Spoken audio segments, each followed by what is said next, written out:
Today, we're going to have an interesting type of reaction.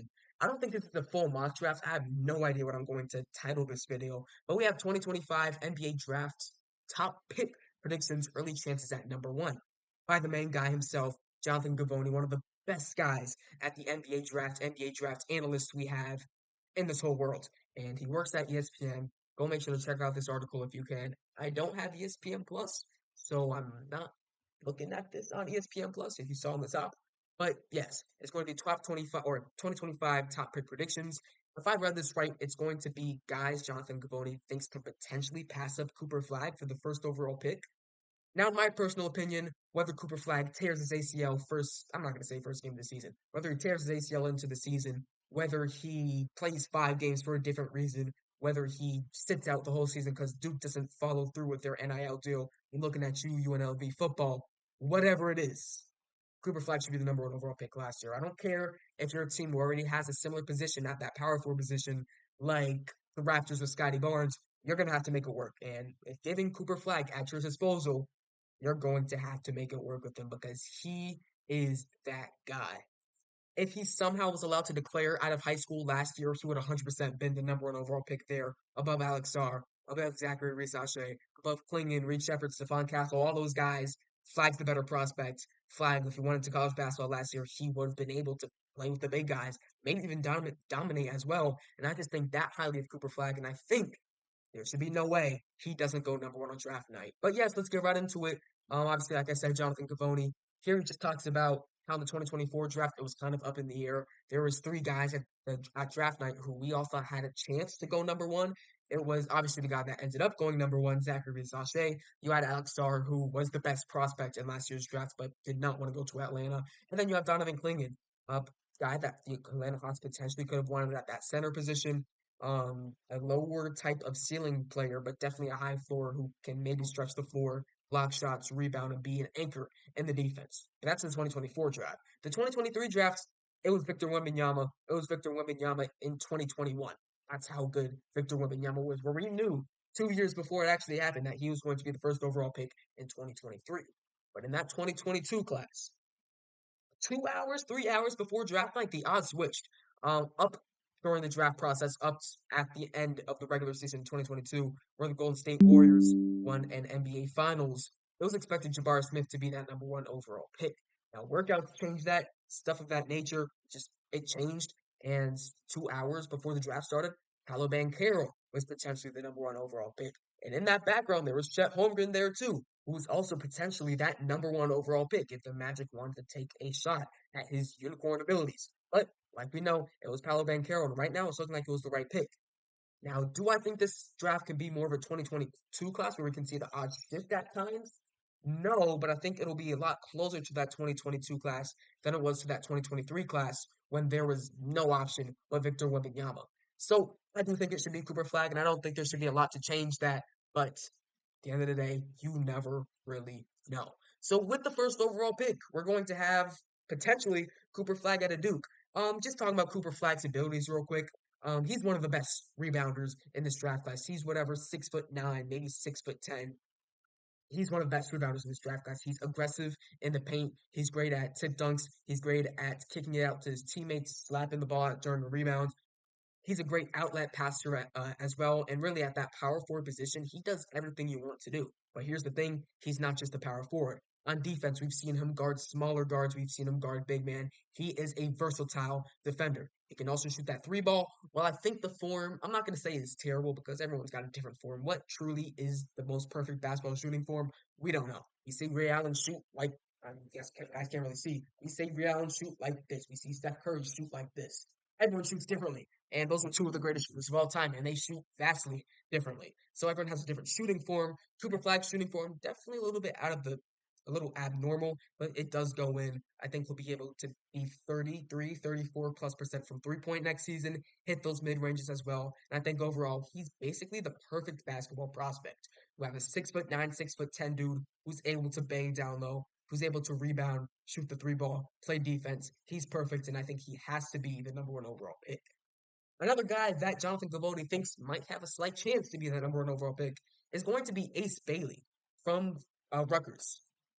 I don't really know about Ace Bailey being the number one overall pick. In my opinion, right now, he is that second prospect in the draft right now, above his teammate Dylan Harper, above VJ Edgecombe, above Nolan Trior. I think he's the second best guy in the draft right now. He's a freak athlete. Similar to Cooper Flagg, he has that defensive versatility where he's able to guard almost every single position. And from what I've been hearing, he's been getting those guard skills up as well. He's listed at shooting guard. He could potentially play some point guard next year for the Rutgers. Obviously, he won't start because they do have Dylan Harper. But if he's able to get some minutes at point guard, I'm gonna be interested to see how those minutes pan out for him and if he could really be a 6'10" jumbo combo guard. We see combo guards at 6'4", 6'5". If he can be a 6'10" combo guard, watch out for college basketball. But he's, like I said before, freak athlete, freak defender. If that three ball is going to be able to drop at the college level, I think he has a great chance at going number two. Do I think he has a chance to take over Cooper Flagg? No, but I think he has the best chance out of everybody else in the draft class. The next guy that Jonathan Govoni has up is going to be Dylan Harper. I'm going to be honest. I think I mentioned it in the video before. I saw Dylan Harper play 2 summers ago, or yeah, it was 2 summers ago at Peach Jam with the New York Rens, and he was tough. He was an absolute bucket. He was 6'4", 6'5" at that time, a lefty combo guard as well, with apparently Ace Bailey should be next year. But he was that guy to give you a bucket. Obviously, we know he does have those playmaking skills as well, but off the pick and roll, being the pick and roll ball handler, having the touch at the free throw line, being able to get to the hole with his left hand. Yeah, he's just a pure bucket at that point guard, combo guard position. He can hit the three ball, he can get to the mid range, and he does a great job of getting his teammates involved as well. I don't think he's going to be the number one overall pick next year, and I think it'd kind of be crazy if he's going the number one overall pick next year. Not only is he not my number one prospect in this draft class, but he's not even my number one point guard prospect in this draft class. I don't know if he's in this specific article, but at the end, if he's not there, I'll tell you about him. His first name starts with an N. But yes, Dylan Harper, he's going to be a great scorer in college. He should be a great scorer in the NBA as well. Him and Ace Bailey got a chance to work out with Giannis during the offseason. Go ahead and check that video out if you hadn't yet because it's fun to watch, these pro level players work out. And yes, Dylan Harper, great bucket. He's going to be a bucket at the next level and the next level after that as well. But I don't think he has a chance to be the number one overall pick. Next up, we're going to have VJ Edgecombe out of Baylor. VJ Edgecombe kind of exploded onto the scenes. And I'm not just saying for college basketball fans or high school basketball fans, because we always knew that VJ Edgecombe was going to be a solid player. When he came to those Olympics, when he was at the Bahamas Olympics training camp with Buddy Hield, with Eric Gordon, Klay Thompson, DeAndre Ayton, he was killing. He was dunking on people's heads. He was running offense at that point guard position, which is definitely a little bit interesting because I thought it was going to be more of that shooting guard position. But he did a great job playing with pro players with the Bahamas national team. And I think it was great that the Olympics ended up being the year that he was going to college because if this was last year, if this was 2 years ago, he probably doesn't have that same opportunity to play with guys as high as level like Klay Thompson only for training camp, like DeAndre Ayton, like Buddy Hield, because those guys are most likely not going to be playing in the FIBA games. But to the high school basketball slash college basketball fan, we know what VJ Edgecombe brings. He is a freak athlete, and when it comes to dunking on your head, watch out for VJ Edgecombe. Nikola Vucevic had to learn it the hard way. Because I'm the greatest editor on the planet, it's gonna pop up somewhere on the screen right now. But yeah, Vucevic had to learn it the hard way.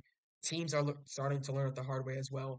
Yeah, if I had to give a player comp, I mentioned it before, sort of Dwayne Wade-esque, sort of Anthony Edwards, young Anthony Edwards-esque, not the developed shot maker we have today. But I think VJ Edgecombe has very high potential as a elite 3-and-D player or elite pick and roll ball handler at the next level. I'm going to say that VJ Edgecombe isn't that number one overall pick because first of all, I kind of consider him more as a shooting guard. So this was not the point guard I have above Dylan Harper. I definitely consider VJ more of a shooting guard. Does he have a chance at the number one overall pick? I personally think he has a higher chance than Dylan Harper, but I don't think he has a chance at the number one overall pick. No, it's Cooper Flagg. Signed, sealed, delivered. Get out of here. Next up, we have the number one overall point guard I have in this draft class. I said his name started with an N. It's Nolan Trior out of France. And the day I'm recording this, he's also had a big game. I think it was last night. I don't know the exact stats, but I know it was big enough to reach headlines.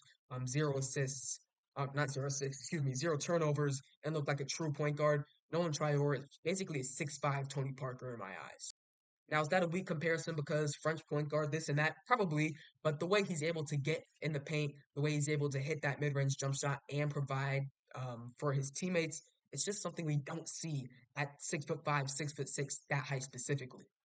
He is your modern day point guard. I wouldn't even consider him more of a combo guard because of the stuff he's able to do distributing to his teammates. If there was one thing I had to pick on for Nolan Trior's game, it's just that 3-point jump shot because it looks like he has either a two motion jump shot or a hitch in that jump shot.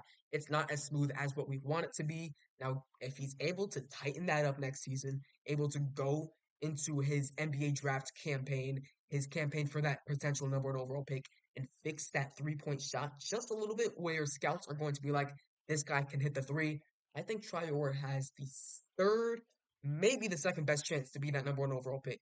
Like I say, in every draft class, I have guys in these draft classes. Last year, it was Stephon Castle, it was Khalil Ware, and it was Cody Williams, just guys I was enamored with at the college level who I thought had really high potential to go high in the draft.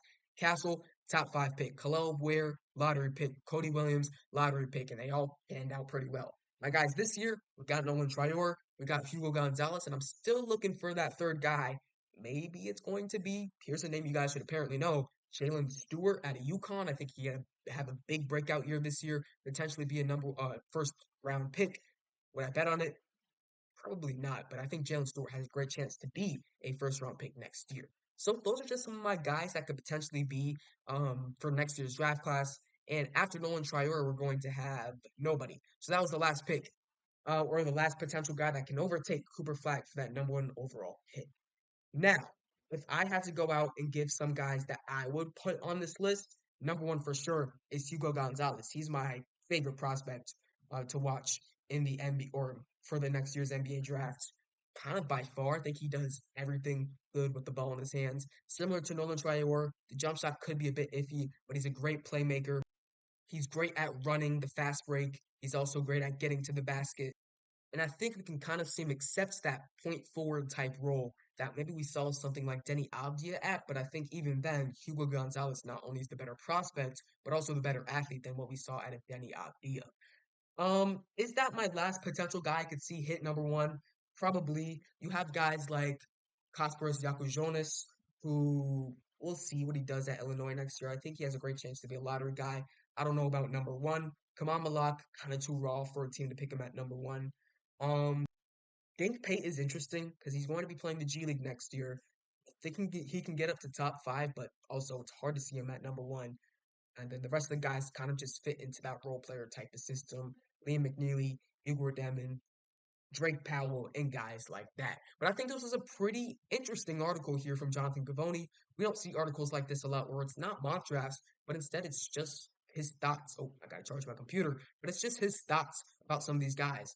I could potentially make a video like this, guys. I could see overtake Cooper Flag at number one.